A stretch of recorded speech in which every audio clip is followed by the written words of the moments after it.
A Midnight Snack. Written by Matthew Wayne. Performed by Douglas Dorda.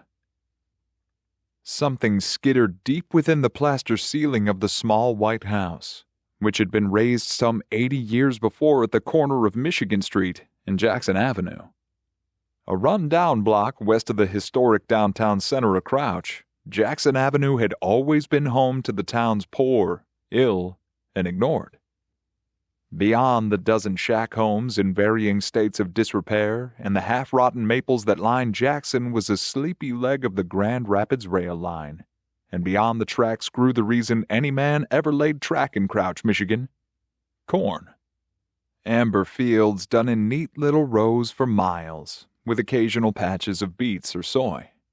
New Holland combines and old Ford tractors stood out like pools of blue water among the green and gold of it all. The only other color for miles came in shades of red paint, some of it sun-bleached pink and some of it as dark as blood. All down to how many dry winters and swamp-humid summers the mixture of linseed oil, lime, and iron oxide had clung to whichever barn or silo it was that jutted out of that great green empty.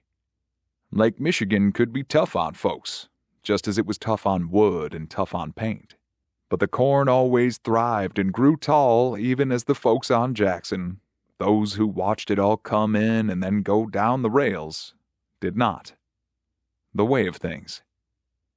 The skittering came again. A small sound, but Sean Norris felt it rumble in his chest all the same, and shuddered hard from his shoulders on down. "Hey." Clementine flinched in the black pleather office chair she was standing on and wobbled back and forth with the sway. "You okay?" "Oh, sure," Sean said as he braced himself between the cane he felt too young for and the warbling chair, steadying it. "Yeah, I guess I really don't like how wobbly you are up there. Rickety thing's got rips and tears older than our marriage." "Spin me around," Clementine said. "I need to look at you." Sean spun her slowly. "So, nothing like earlier?" she asked. "No, nothing like earlier," Sean mocked her concerned tone. "Oh, shut up and pass me a nail, old man," Clementine said as she spun the chair back around using the tips of her toes. She reached back to Sean with an upturned and waiting hand. When it had stayed empty for longer than it should have, she spun back around to face him. He was looking back at her with a cocked brow and a boyish grin. "Was it the nail thing?" she asked. "Is that the thing I'm supposed to laugh at?" "You don't have to," Sean snorted out a chuckle. "But you could, even if it's charity." "Nail," she said, palm out firm and suffering no fools. Sean made a thin line of his mouth and arched the eyebrow further. "Later," she laughed and gestured with her open palm. "Let's go, dude. I want to get down." "Me too." "Sean?" "Okay, stay extra still," Sean said as he let go of the cane and reached for the finishing nails on the shelf beside him. He picked one from the group and handed it up to Clementine. She was used to doing all the household climbing, and more than game for it. Sean admired that about her, just as he admired the views her excursions often afforded him. But if her cut-off hoodie and bare midriff in his face fed one side of his imagination, surely each tilt of the rickety chair fed the other. "Thank you," Clementine said and steadied the nail against the molding above the interior side of their front door. "So we agree then it wasn't like a spider?" Sean asked. Clem nodded. The chair creaked below her, but she didn't seem to notice. Sean noticed. He braced the plastic arms of the office chair and his cane fell to the floor with a crack. "I'm fine, baby," Clementine said. "You concentrate on standing up straight." Sean let go of the chair and retrieved his cane from off the tile and creaked back into an upright position. She drove the steel spike home, and from down the hall there was a groan of settling wood, followed by the trickle of broken plaster, and both lovers bent an ear to the sound. "Next nail whenever you're upright," Clementine smiled with her voice, drowning out the skitter in the walls. Sean fetched another spike and passed it up to her, and then braced the chair back with his good hip as she drove the nail into the door frame. Something skittered by above them, where an attic would have been had there been one. Sean shuddered. "What about your jewelry box?" he asked. "No idea," Come on, baby, focus. Okay. Sean shrugged and went to the box of nails again. We could move, you know. Oh, sure, we'll just put the house in the haunted section of the classifieds. Clementine turned to stare at him with her knitted brows, and as she did, the chair dipped and rocked.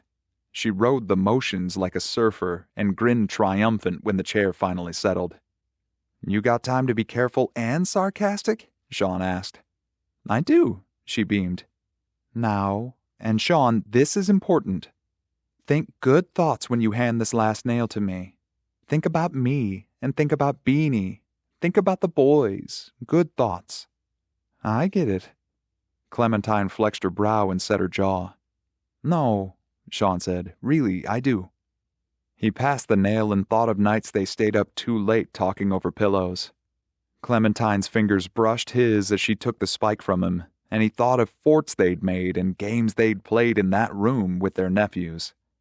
Clementine turned to face the door, and he thought of chasing their animals around the small house.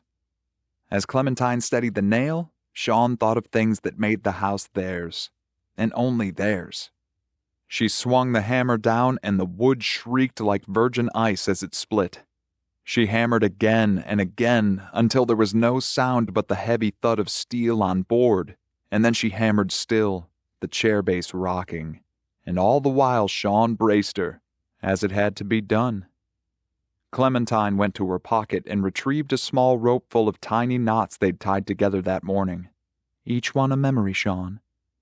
She closed her eyes and draped it over the nails. One knot on each side hung low and just kissed the steel door. All right, old man, give me a spin. Slow. Sean obliged, and she smiled when their eyes met. She reached out her hand. He took it and helped her to the ground. Why, thank you, she said. That's my job. She kissed him on the cheek, walked down the hall, and disappeared into their room. Sean watched her go and tried not to think of the itchy wound healing on his back, or the little fibers of his black shirt fusing with platelets as they hardened. Still one more thing we have to do to set this right, Clementine called. And he tried not to think of the night before, when all was still and quiet. Until it wasn't. At first it was delicate, a light dance across his shoulder blades, and he woke with a shiver. That you, babe? Clementine snored in return, and Sean smiled and sleepily shrugged the tickle off as a common sign of a working relationship. One of Clementine's hairs that stuck to his pillow in their earlier tumble through the rough linens. A whopping 400 threads. Really nothing out of the ordinary. He looked back at her, asleep and facing away. Ambient light from outside the window fell over the snowy flesh of her bare shoulder. The rare August breeze cooled her glistening body and left a topographic trail on her soft skin in the places it had kissed in the darkness. His Clementine, for all time. His eyes grew heavy on her, and she led him down the great river of sleep, just as she did every night, her calm and steady breathing his guide. As they floated, he wondered in misarranged fragments if she knew how he watched her. Was she aware of her astral occupation? By the time he pondered her breasts and how they rose and fell beneath the flat sheet, sleep had all but taken him. The tickle along his shoulders came dancing again, and before it ceased another feathery point joined the number. Twin dancers now pirouetting around each other. They twisted up and down either side of his back, twirling and doubling back as they went along the base of his spine, each one folding over the other's path as they made their way back up to his skull, light and delicate. Little bolts of tickled lightning spread through Sean's nerves. His muscles seized up together for just an instant, then released. He smiled slightly before he reached behind him to brush away the long dark hairs he was sure had to be there, even though he couldn't find them. Nothing on the pillowcase. Nothing caught in the shaggy bits of his own mane that gathered at the nape of his neck. Nothing at all. He huffed and rolled over and wriggled and scratched his back on the cotton sheet like a cartoon bear against a tree. He'd mastered the technique over the course of a 10-year marriage that had seen its share of rogue hairs stowed away in one place or another. And this particular maneuver was a far more dignified removal than what he got up to when he found one of her stowaways in the shower. That daily eye roller would go to his grave with him, whether that came tomorrow or 100 years on. Satisfied he had shaken the rogue hair, he rolled over, and was startled by a cool breath on his neck. "Jesus, Clem," he muttered. "Sneak up on me like that? Don't know how you roll over all these pillows without making a sound, but it's creepy as all get out." The breath continued. No words. And he smiled and matched the rhythms of the breathing. The world around him returned to sleepy violets that held him firm. Then came the sting between his shoulder blades. "Stay," something said, as if inside his own mouth, the pain searching him like a needle digging for a splinter that was never there to find. "Stay." Bits of him tearing away. "Stay." 1,000 needles now in that one small point between his shoulders, and the violets that enveloped him turned red. "Stay." But he would not stay trapped in the dark. His eyes snapped open and crossed violently from the pain. Cavities long due for maintenance stung with the sharp breath sucked past his teeth. The needles settled in deeper, then moved the length of his spine in erratic fits, and he jerked and thrashed about as they went. He strained his neck to look to Clementine, his veins bulging and pulsing as he pinned his eyes on her and struggled to keep them there. He wished soon that he had not. Her eyelids opened in a rush, and where he expected the love and comfort of her green eyes, he instead found black discs absent of emotion, mouth open, jaw tensed, twisted and inhuman lines in her face nodding as she moved her jaw and lips. Speaking. She was speaking, but Sean heard nothing save a low, droning sound. "Clem," he gurgled. She kicked the sheet away and sent it to the floor and rolled on top of him, pinning him to the mattress. Her jaw dropped to her chest and the drone grew. Sean forced his eyes closed, and when he opened them again, Clementine was asleep, the blankets undisturbed. A single strand of gray stuck out from her black hair and lay on her face. He could hardly believe he had never seen it before. The sting that had been eating away at him retreated into nothing, and with it went all sensation but a high, buzzing sound. He lay there a while, just breathing slow. Nose and mouth, and in one and out the other, in some tactic for finding one's center that he had misheard from the mouth of someone with no authority to say so. But the oxygen was good, fulfilling. He tried to sit forward, but made it nowhere. His eyes darted around the room in mad circles before he forced them shut. Again he tried to sit up and wake his wife, but he managed no steady movement, only erratic jerks and spasms. The phantom bite sunk in again, and sensation returned, flooding Sean's brain all at once, firing everywhere like little galaxies that knew only pain.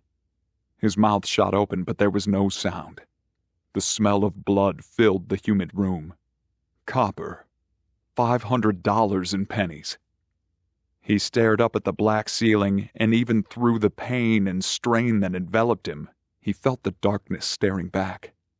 His eyes darted left and left again like he was reading a book only he could see. Drywall cracked above him in a jagged smile of sheetrock teeth. It opened wide, and darkness spilled from inside and made its way to Sean, filling his empty spaces as he stared silent into the black. Seconds? Lifetimes? All the same. The mouth spoke, moving in the same foreign rhythms Clementine had moments before. The strange syllables swam through tones lower still than any Sean had ever heard. Its resonance filled every empty space inside his skull and pressed his flesh and begged for more, for control, for every bit of him, for Clementine. It wanted her, too. He made another lunge forward, but the rumblings pinned him flat and rattled his bowels. Clem, he croaked through a pin jaw. don't run. But she only slept as the phantom bite bore down on him again on the area of its first attack. Every forced order to scream or run or resist in any way was unanswered by Sean's body. The great mouth widened above him, and Sean howled in low, rolling swells as darkness swallowed the room. Clementine had been dreaming of an orchestra. Contrabass, bassoon, and tuba were leading when the sound of her husband's pained scream broke through the drone. A strange outlier among the low frequencies that enveloped her, she found his cries curious at first as they changed the shapes of the waveforms in her head. Curious turned bothersome with his persistence, and she tuned him out and tried to focus her attention back upon the mesmerizing hum and all of the overtones and undertones of pine and cedar and mahogany vibrating in concerto. A beautiful sonic egg that kept her safe and sedate and numb. She floated in all that hum like flesh-warm water, unencumbered by her own body. She could have stayed forever. The high warble came again, adding a cold jet to the fluid, and she jostled in place, trying to shake it, but she could not. Bother turned to concern, and she woke. The concerto faded to aural black, and then the blue of night. Air rushed into her lungs. She turned to her husband with a jerk. Sean was all angles, rigid as a corpse, a single gray hair in his dark mane. She snapped to his side, heart beating at breakaway speed. "Babe?" she asked, a panicked quiver in her voice. Sean paid her no mind or body as she took him in both hands and shook. His dark eyes remained fixed on something above them. Something in the dark called for her. Look, girl, look. "No," she said aloud and grabbed her husband's shoulders tighter, trying to shake him free of his Gorgon curse. "Sean, snap out of it." He only stared up, past her, and Clementine could no longer fight the astral magnets that pulled her eyes upward to the place where his were locked. Just a dark place on the ceiling, some spot the hallway light could not reach. Nothing more. But it called her. She heard it. A low hum buried in the quiet sounds of nighttime that never left. The sounds that people had long accepted as silence. Listen. Stay. It would surely be easier to stop fighting, to listen, to stay. Sean was there already, listening. "No," she said again and sprung for her bedside lamp and jammed the switch, but no light came. Sean twitched violent at the neck and Clementine leapt back to his side. "Damn it, baby, wake up!" Her fingers had only grazed his skin when he began to shake all over, every muscle pulsing like he'd been pulled from the grasp of Superior herself in January. Shoulders and elbows and knees all seized and thrashed in pointed feats of insane choreography. "Baby," she cried, "what's happening?" Sean only shook. The symphonic drone from her dream returned. Its deep swells enveloped her and pulled her gaze to the ceiling, and she thought she saw red orbs among the darkness gathered there, and a jagged mouth among the popcorn impressions in the ceiling. She shouted. Just noise at first, but then, "What are you?" The drone shifted lower still, rustling her bowels. She slipped her hands behind Sean's head and pressed her forehead to his. "You have to help me." Bass rolled. "I don't know what to do. I don't." Sean's face turned red, and the red went purple, and the purple went blue in slow diffusion. "Come on, breathe. Please, Sean." She made for her phone on the side table, and the drone above her barked a furious report accompanied by a strong wind. "Fuck you," she hollered and heaved the small oaken jewelry box Sean had given her years before. It sailed into the dark above. She never heard it clatter to the floor, never saw it, or anything inside again. The black began to recede uniform to a point like water draining from a tub, and the air inside their bedroom followed the darkness without a sound. Clementine gasped and found nothing. Absolutely nothing, in its purest and simplest form. A new panic now burned in her gut, and before that fire had consumed her entirely, there came a snap. The drone ceased. Sean gasped, and so did she. She pulled him to her breast, her breath steady but shallow. A chunk of flesh an inch or more wide had been excised from his shoulder, and from that place a crimson trickle flowed down his back and bent where it met his xylophone ribs. "Breathe, baby. Breathe with me. Feel me. Match me."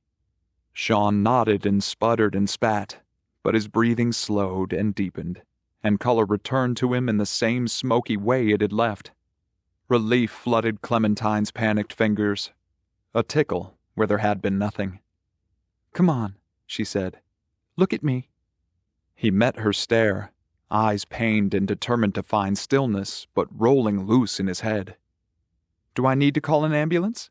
she asked and turned for her bedside table, but felt her husband tug her back toward him. "No," Sean croaked. "Then you fucking breathe, damn it," she said as she wrapped her arms under his and held. "I'm fucking trying," he coughed. "You're squeezing it out of me." Clementine loosed her grip and laughed until salt water ran down her face unobstructed and dampened her husband's bare skin, washing away the smeared blood in streaks that crossed each other's paths at random. "You were blue, fucking blue. I can't see that again. Sean squeezed her hand. She squeezed back. "Thank you," he managed. "I don't know." "Come on," she said and sniffled some. "Save your breath. I don't want to call an ambulance, but I will." "No. Then hush and breathe." Sean nodded and did as he was told. The veins and tendons in his neck retreated back into the muscle. Clementine held him there and prayed. She dropped her head down to his chest and let go of the war in her body. She whispered, "It's okay," and "It was nothing," but couldn't believe her own words. Couldn't keep her eyes off the bloody smear on his back, or the gouge it came from. Fire burned in her guts and rose and mixed an acidic cement in her throat as she checked her fingernails for blood or rolled up flaps of her husband's skin. But there was nothing. And just as soon as she had finished her silent thank you to God that the offense had not been her own doing, the result of a nocturnal fit or some action stolen from her memory, fear set in again. Something had taken that piece from her man. Something. She scanned the room, feeling the heat of eyes upon her, but there was nothing strange or foreign to be found in the shadows. She pressed her Sean closer and didn't shut her eyes again until morning. "You're sure?" Sean asked as he wandered down the hall and rounded the bend that Clementine had just taken. He ignored the nervous electricity that came over him as he passed over the threshold of their bedroom when he saw that Clementine had shed most of her clothing in favor of a white lace robe that only just obscured the finest details of her body. "Get over here," she said, at once confident and soft. He shot her a smile. She nodded at his pillow. Sean tossed his cane on the bench in front of their poster bed, no longer able to resist the urges brewing inside him. Clementine reached out and touched the tips of his fingers, light at first and then with more urgency. "Baby?" she whispered. "Get in this bed." "Look," Sean began, "whatever happened won't happen again," Clem said as she pulled him gently under the sheet. "Not now." And it didn't. Not like it had. Not in the years that passed and passed. Not as their single gray strands became many. And whatever it was, it never stopped trying to break into the place that was theirs and only theirs. Somewhere inside, they each knew it never would. But when they heard scratching on the ceiling, or from deep within the walls, or a rolling drone from some diffuse place, those midnights they'd make their bodies into new knots and whisper softly, "That's as close as it can get." The end. This has been A Midnight Snack, written by Matthew Wayne and performed by me, Douglas Dorda. If you enjoyed listening, we'd really appreciate if you give the video a like. You can subscribe to check out new videos in the future. It's up to you. We appreciate it either way. Thank you.